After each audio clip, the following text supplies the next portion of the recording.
Coming up next on the Jeff Crilley Show, she's a competitor in the Miss Texas USA pageant, but she's not doing it for fame or glory. She has a much more profound motive for doing this. Her story is just ahead.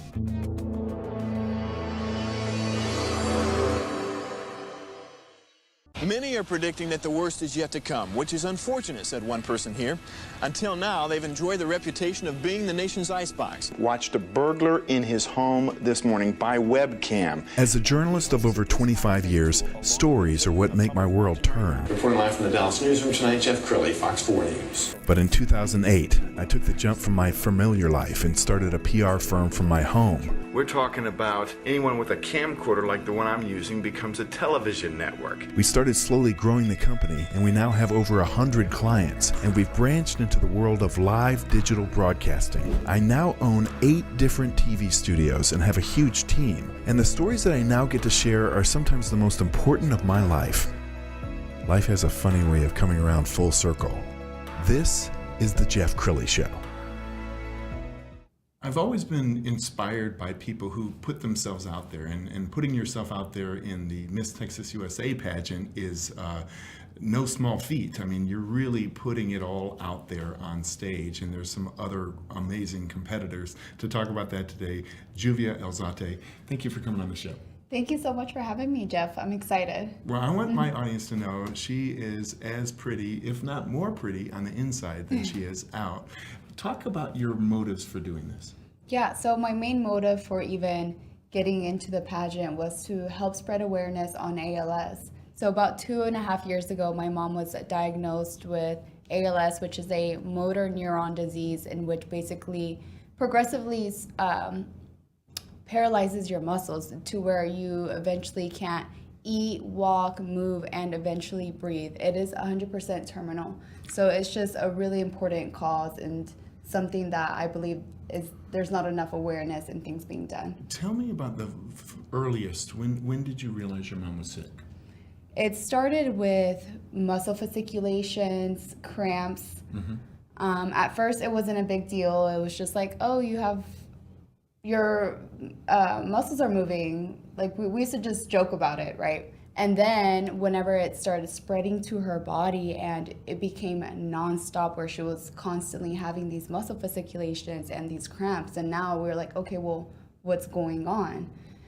And then started the muscle weakness, the slurred speech, and that's when eventually she got diagnosed with ALS. And if people are out there who have never been in a situation like yours, what is that like? Because you're now the primary caretaker, is that right? Yes, correct. And what is it like to see your mom just losing so much of herself? Oh, yeah. I mean, it's not easy at all. Just to watch her slowly lose the ability to take care of herself. It's not easy, especially after somebody that was so independent and was so used to just doing, her own daily activities. It's hard. Mm-hmm. Sure. We've got pictures of your mom that we want to share with the audience. I saw, did she just celebrate a birthday? Yes, this past March, she had her 60th birthday. Yes. And how are her spirits? I mean, she's still very excited. I mean, she loves to go out on walks. We take her out on a walk every single day, and she loves it. Yeah, I mean, of course, it's a hard disease to process, but she still wants to keep living. Yes. So that, to me, is very important. And what does she think about you becoming a competitor in the Miss Texas USA? She's excited. She's so excited. I already got her tickets to be front stage watching me. And yeah, she's very excited. This is coming up in just a few weeks, right? Yes, a week and a half. July 1st, to be exact. Now, I didn't know this, but you've never competed in any pageant before. Never. First time. First time, okay, yeah. So we're going to show some video from last year's winner, and I would be intimidated. I mean, you're obviously beautiful. All of these ladies are beautiful and accomplished. I know. Are you nervous? A little bit, of course. I mean, you can't help but get some kind of nerves, but I'm excited. I mean, it's a new experience, a new opportunity. I mean, you never know what's going to happen, so I'm excited. Have you been practicing your interview? I have, of course. That's like what I'm mostly worried about right now. Well, I'm a fan. I mean, you seem very poised. You said you don't do a lot of these interviews, so I'm really impressed with you. First time doing No kidding. something like this, yeah. Well, you absolutely glow. Thank you. What is your advice to young ladies who might be watching this right now who say, you seem so together? What's your message to young ladies who look at you as a role model? Well, first, I would say follow your dreams. I mean, if there's something that you want to conquer, don't be scared. You know, be courageous and take opportunities, because at the end of the day, you could look back and be glad that you took that opportunity and not regret anything, right? Yes. So, for instance, I'm glad I was able to really take this opportunity into Miss Texas and really just shine a light on ALS. Okay, long-term plans. Where do you see yourself in 10 years? 10 years, I see myself having my movement, Viva la Vida. I see it doing many wonderful things into our community. I mean, my goal is to raise over $1 million, so hopefully one day I could get there. I also just graduated from University of Houston in finance, so hopefully, you know, have a established career in finance, and yeah. And tell us more about the movement and what does it mean? Well, so Viva la Vida means live your life. And so my mom used to always say, live your life. That was always her motto.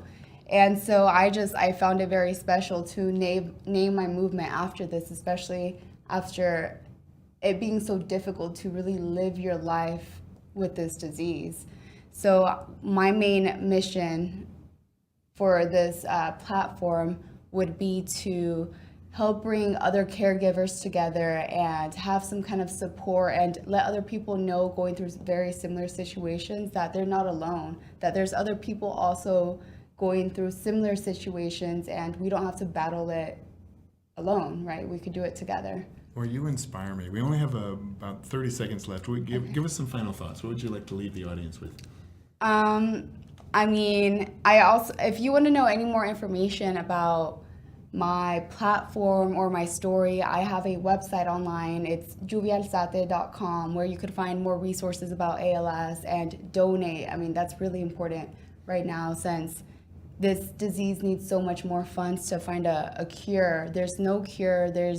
We don't even know why it's happening. So it's really important to raise funds and yeah. Outstanding. We're going to put the website up one more time, and we're going to leave it on the screen for a second so you can jot that down or freeze your YouTube and copy it down yourself. But Lluvia, you've been an amazing guest. I hope you'll come back again. Thank you so much. Thank you for having me. You bet. That's it for now.